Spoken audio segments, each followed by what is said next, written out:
Getting students engaged in research is one of the ways we can make their learning experiences more tangible and more profound. On today's episode, Dr. Bethany Usher joins us to talk about what happens when students become scholars.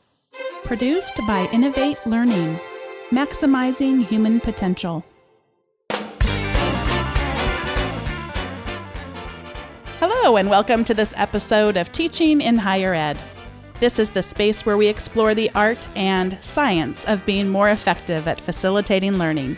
We also share ways to increase our personal productivity approaches so we can have more peace in our lives and be even more present for our students.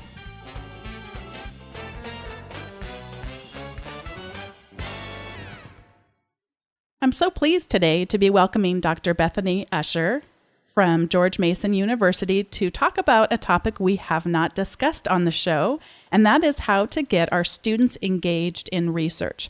Now, she is going to be looking particularly at undergraduate research, but so much of it will certainly overlap to our colleagues who are teaching at the graduate level. Bethany, welcome to Teaching in Higher Ed. Thank you. It's an honor to be here. Well, I'm just going to share a little bit with people that are listening. You are the director of the Students as Scholars Initiative through the Office of Student Scholarship, Creative Activities, and Research at George Mason University. And I would love for you to share a little bit about your academic research background, and then we'll cycle it back over to the broader discussion. Share a little bit about your research. Oh, thank you very much. I am a biological anthropologist by training, and when I was an undergraduate student myself, I went to the University of Virginia, and when I was there, I got involved both undergraduate research in biology on the circadian rhythms of hamsters and working on cemetery research on excavations of cemeteries. And the two of those things have actually traveled through, so I actually still work on cemetery structure using genetic patterns in cemeteries to be able to understand what we can learn about past populations. And one of the things I've always done, because undergraduate research was so important in getting me involved as an academic, is make sure that I've got undergraduates involved working on my projects. Well, I can imagine. What are most undergraduates' reactions like when they hear about what you've done in your past research? They love it. They come up to me and they want to ask a million questions. They often have questions about their own interest. Sometimes I saw this thing, and what about this? And I saw this on television. But I'm amazed at how excited, when they hear what I really do, how excited students get.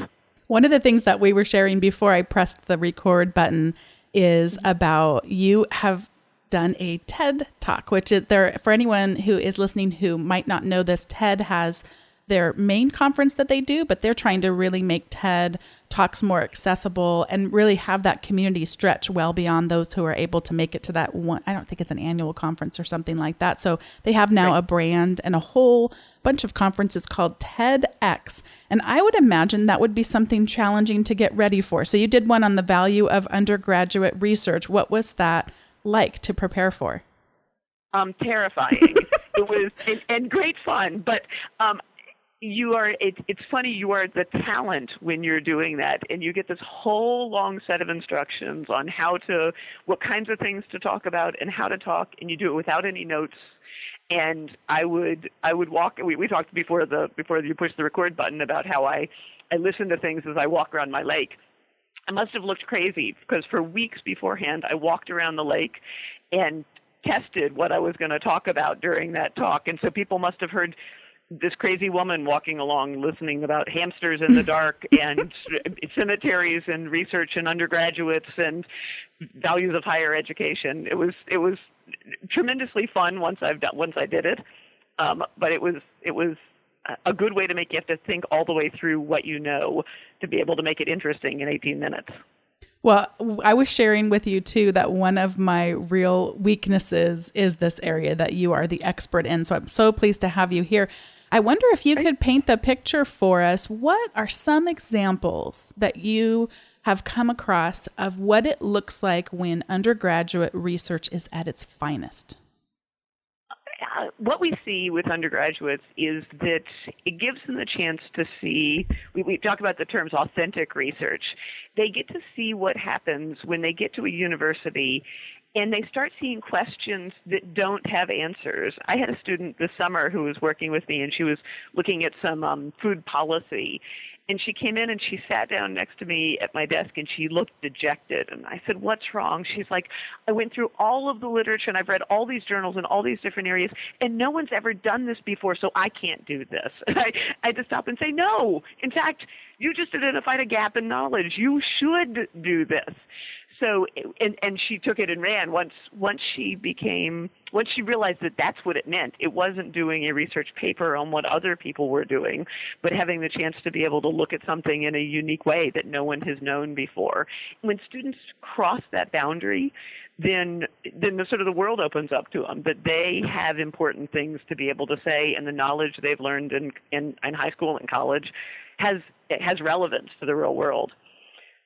Did you find for yourself there was a point at time at which you realized that that was healthy for you to share, that you don't have all the answers? This is really a unique tack to me, to sort of be encouraging hey, there aren't answers to all these questions. Because I think so much of academia can unfortunately have this downside that we think we are all supposed to have the answers. We've looked at in the past on these shows about when we're in the classroom, how healthy it can be when students struggle to do problem solving, and that you don't just give them all the answers as if you had them yourself. But was there a point in time you remember where you sort of had to make that transition as someone who guides others' research?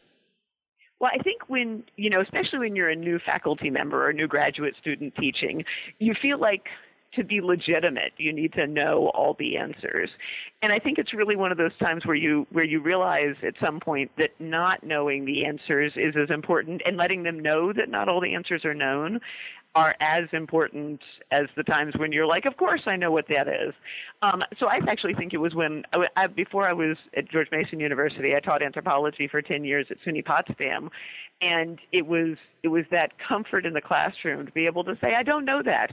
And now I actually take advantage of those moments in the classroom where students have all their devices and so forth. I'll point to one of my students and say, "Hey, they just asked that question. I don't have a clue about the answer. You want to check and see if there's anything in the journal of, whatever," and get them to start looking it up and take advantage of the fact that they may have a device in the classroom and that they can start filling things in also.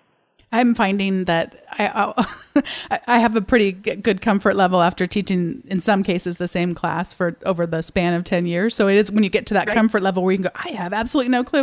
But I'm also finding my vocabulary, occasionally it's just getting harder and harder for me to find words sometimes. And then that's something, or I'll be thinking, it's right on the tip of my tongue. But if I can relax into that, it really can be helpful for them. "Hey, could you pull out your smartphone? I know I've got it right there. I can think of a couple words you might search under." It is fun to have them begin to get that curious mind. I'm concerned sometimes that they lose that through some parts of their educational process. So how great to bring it back a little bit like that. Right, exactly. What are some of the challenges that come up with getting undergraduate research to work? Well, I think there's a set of them. There's a set of challenges for students and there's a set of challenges for faculty.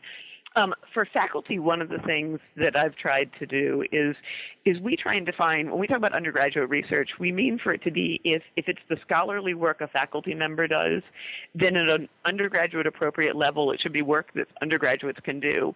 So, people often think of it as being in white lab coats and, little boiling pots somewhere.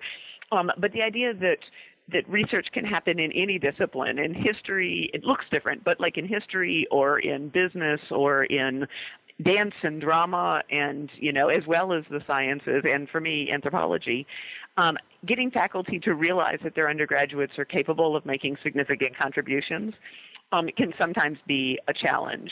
And the other challenge, depending on the institution, is often faculty time and rewards. And so trying to recapture what the value is for faculty is really important there. One of the things we try and do is talk about what do faculty get out of it. If they're at a teaching institution where they teach a 3-4 or 4-4 load, then getting undergraduates involved in their research is often a way of keeping themselves engaged in a way they may not be otherwise. And if they're at a research institution, it may be a way of actually getting significant productivity if that's their expectation. So for faculty, those are some of the challenges. For students, there's a whole set of other challenges. One is letting them think that research is something for them. So, there's some students who come in and know this is what they're going to do, but often those students aren't the ones who benefit as much as plucking those really curious students out of other situations and saying, you could do this. You asked a great question. Why don't you investigate this idea? So making sure that we're engaging all of the students and that they see themselves as being researchers. And the other thing is setting the expectations. When we get to the end of every semester, we have about 60 students a semester who are doing high-level funded research projects. And every one of them comes in at their final presentation to the community, and they all begin by saying, I said I was going to do this, but what I'm actually doing is this. And they're very nervous about saying that the first time, but the next time and the next time that they start hearing that that's what happened to everybody, they start learning that that's the way science and research actually works, is that you start off with a question, but then you follow it in the sinuous path until you actually get to the point where you know what it is you're doing. Would you mind sharing some of the stories and examples of some of the research that's been presented at events like that? Just some of the ones that come to mind. I have a couple of really interesting examples. When I was at SUNY Potsdam, one of my favorite projects I ever had a student work on with me, a student her name is Rebecca Nelson, and she's now a graduate student in anthropology at University of Connecticut. She was doing an experimental archaeology project, and she sometimes the projects are very close to your own interests, and sometimes they're far away. She had seen at a textile exhibit this knitted sort of band of knitted heads that was preserved from a Nazca textile from the years about AD 100 or so. And as an avid knitter herself, she wanted to see if she could recreate this piece of fabric. And so she actually started by getting a close examination at the museum of the fabric. And then she went and she found llamas, and she sheared the llamas, and she dyed the fabric, dyed the yarn, and re-knitted and discovered a whole new knitting technique, a knotting technique, she called it. And she could even show how this piece had been reused multiple times and had been repaired several times along the way once she got into it. And that was just an amazing project. And I actually she's got a link to that website, so I can actually give that to you so people can see that piece she made. Oh, that would be fantastic. That sounds so fascinating. This is a little bit of a tangent, but my mom, I used to think that cotton grew on trees. My mom has these cotton plants in her front yard that are taller than me, and they're really quite magnificent to look at. But she's had a number of people come by because cotton, being from not a rural area, being from the suburbs, I hadn't ever seen it grow except in our yard, but I didn't realize how unique that was for people to see. And they come off just like cotton balls, and people love to just come by and see them. But she also has the ability to spin them into yarn. She loves textiles, so she's probably going to be listening and probably will like this story and want to click that link to go. Very cool. I do want to. Just saw cotton for the first time this past fall, and we've had exactly the same experience. So I had it always growing up, but it's so fun that people just get so attracted to it, and they've asked, can I come back with my daughter or my son to show them? It's really fun. Right.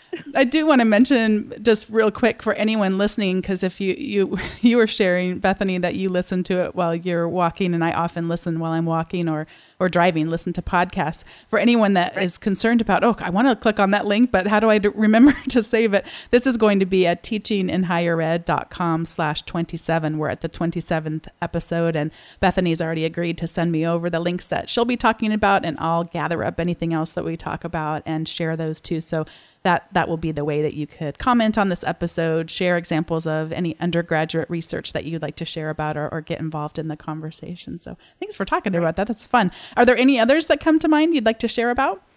I'll tell one more of mine. I had a student a year ago who was working with some data that I had left over. One of the things that I always recommend for faculty is that they keep just a cheat sheet in Evernote or wherever they keep a cheat sheet, where they have those questions where they're like, I'd love to follow up on this, but I don't have time, or this isn't central, I don't have funding for this. So I had one of those little projects where I was interested in looking at, I had a population of skeletons with long bone lengths, and I was trying to determine, I had a thought that the kids who died and were buried in the cemetery probably weren't representative of the kids who survived and lived to be adults in the same population. And so to do the calculations on that, I had a student who volunteered to come in and work all the way through that data, and was able to show, in fact, that the kids who died were, in fact, shorter than the kids who probably lived to grow up to be adults, which meant they were probably already sick or not doing well in this medieval population.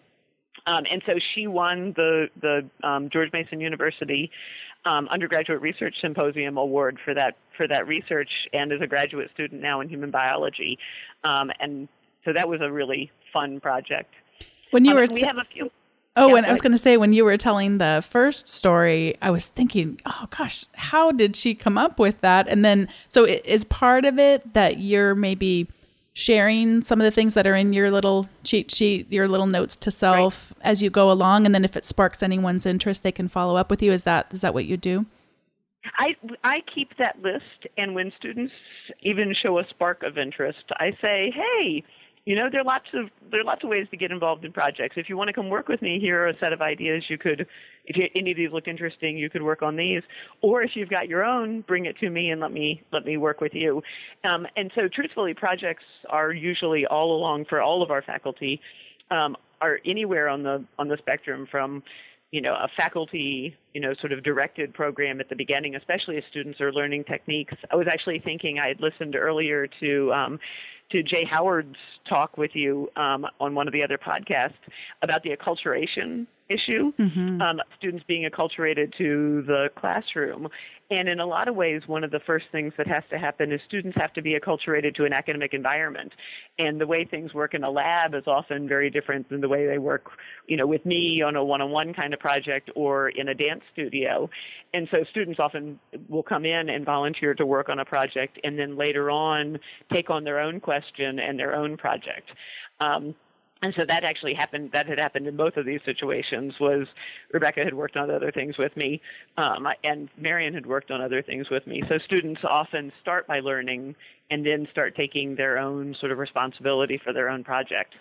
What are some of the considerations that we should be taking around how much to let them be free and to have the opportunities to fail? And how much should we be protecting maybe our own reputation or the university's reputation? Where do you balance all of that? I think that undergraduates are actually much more tolerant of failure than it would be if you were working with a graduate student, because graduate students, they need to have data to be able to publish and to be able to finish, we want them to graduate and go on and have real lives also. Undergraduates are often in an exploratory time. And so undergraduates, you can give a project that may or may not work, that you're just thinking through, because the experience is usually as important to them as a publication, for instance, and often more low stakes for them.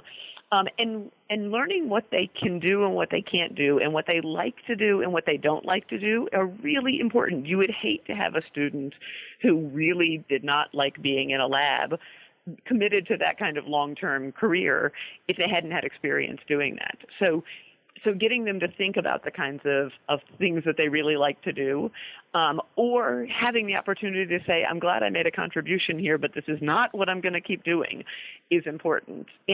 And also finding out that one of the things we spend a lot of time doing in research, right, is working with an Excel spreadsheet for hours, or doing the same experiment over and over and over again, or searching for a letter that never shows up in an archive. I think is important. It talks about that idea of perseverance and being able to recognize here's a pattern, here's a way of getting engaged in something. So I think that undergraduates are, in fact, much more tolerant, and it's a valuable part of the research. We shouldn't be afraid of giving them projects that may or may not work. What are some of the components of what makes up authentic research? I've always said that authentic research is when the faculty member and the student don't know the answer when they begin, as sort of the baseline for what's authentic. That it's an interesting question that's doable, that's answerable with data, but it ought to be, and that data can be anything. It can be, does this music work with this choreography piece? Or it can be, does this type of advertisement work for this nonprofit organization? So I think that authentic is the question, is a real question, and the answer isn't known yet. And what have I not asked you about? Because we've got plenty of time. Because we haven't finished our walk around the lake yet. But I want to open it up to you to just say what have you not shared yet that we should make sure and delve into before we go to recommendations. Well, I think one of the things to think about is where to place the research in the curriculum, because there's, especially at sort of large universities, often there are many more students seeking research opportunities than there are faculty with the ability to take them one-on-one. And so one of the things I've been working on a lot recently, especially being at a university as big as George Mason, has been trying to think about the continuum between class-based research and independent research that students do either by themselves or one-on-one with a faculty member. And I think that there's some real challenges in getting authentic research in the classroom. But on the other hand, I see real benefits. We have a faculty member here on campus whose name is Cheng Wu An, who works on wetlands ecology, and he taught one of our first research-enriched classes. And we worked with some of the models for how to do this, and he was studying how different wetlands areas and ponds adapt to the kinds of runoff that come from both urban and rural areas.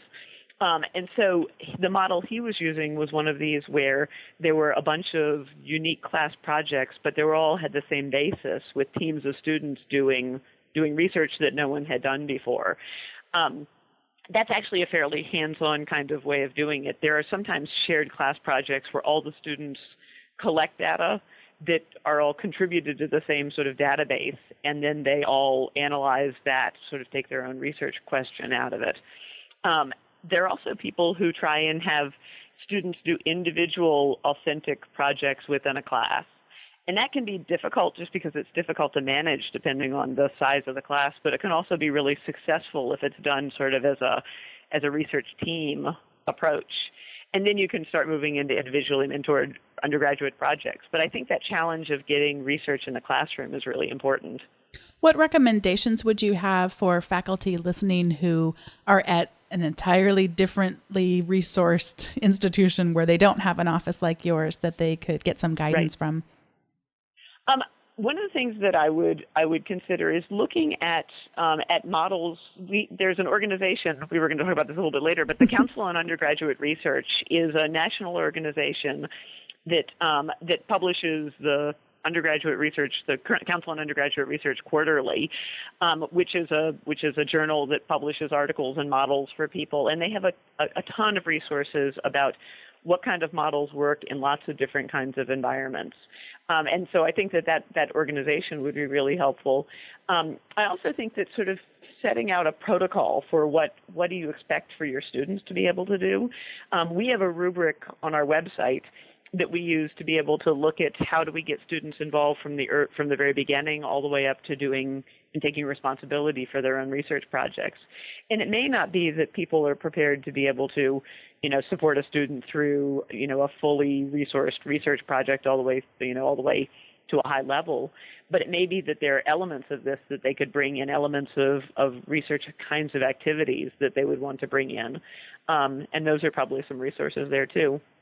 That's good. That's good advice. And before we close out this part of our topic, what would you say to those who are still a little bit fearful that they're not going to be able to have something to offer in this area? They're fearful of their own failure in it.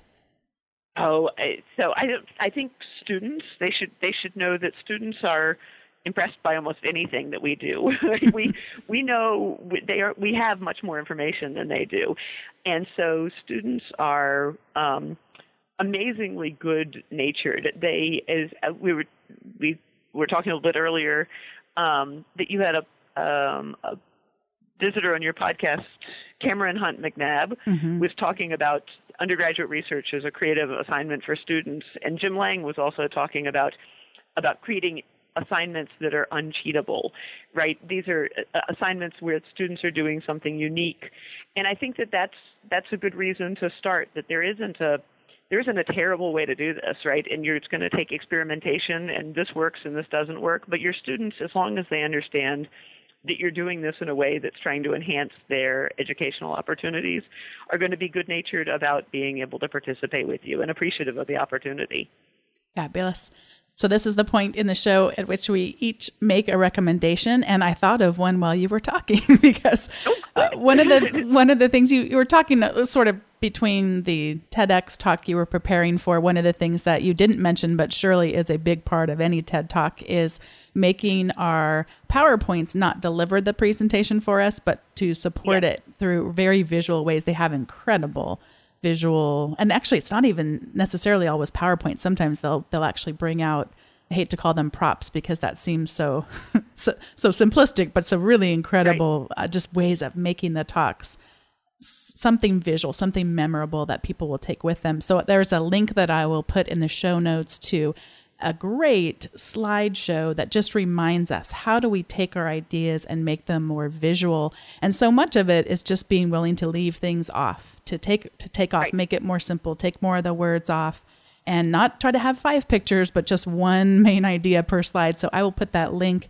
in the show notes in the hopes that we can continue all to make our PowerPoints less wordy and much more visual, and that much more memorable too. What do you have to recommend for us today? I'm actually going to give 2 things. One is I would recommend that if you do have undergraduates who are doing research, if they need the opportunity to present the results of that research, there's the National Conference on Undergraduate Research, is an annual event usually in April, and I actually went for the first time last year. I'd sent students before. But it is an opportunity for students to be able to share their research with undergraduates from across the country, often in similar kinds of fields, and the conversations that happen and the ideas that are shared and their opportunity to see how this works in other environments and that there are other students like them is fantastic. There are also recruiters for graduate programs. There is all sorts of other benefits that happen, and they get great professional experience.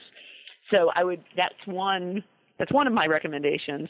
The other one that I would recommend is that if you're thinking about getting more authentic research in your classroom, the book Engaging Ideas by John Bean, in the second edition of it, he added a chapter called Designing and Sequencing Assignments to Teach Undergraduate Research. And even though I've been doing this for years, when I read that chapter, I kept going, right, I should be doing that, and right, I should do that too. So I really enjoy that chapter and would encourage others to read that. Well, Bethany, thank you so much for those recommendations and throughout this entire episode for all of the guidance you've given us and really the inspiration too, to give us a little bit of courage to step out and start taking some risks in the area of undergraduate research. Thank you. I appreciate being here. It's been a lot of fun. Thanks again for listening to this episode 27 of Teaching in Higher Ed. If you'd like to access the show notes, once again, those are at teachinginhighered.com/27. If you have any feedback on the show, that's at teachinginhighered.com/feedback. And if you haven't yet subscribed to the weekly update, it's just once a week in your inbox. You get all the show notes with the great links that are suggestions and recommendations from our guests and also from me. And it's just one email a week that'll be a great resource for you to follow up on a lot of the things that we talk about on the show. Thanks again for listening, and I'm looking forward to a terrific 2015 together as we grow our teaching skills and talk to more guests and find out more about how to enhance our facilitation of learning. Thanks for listening.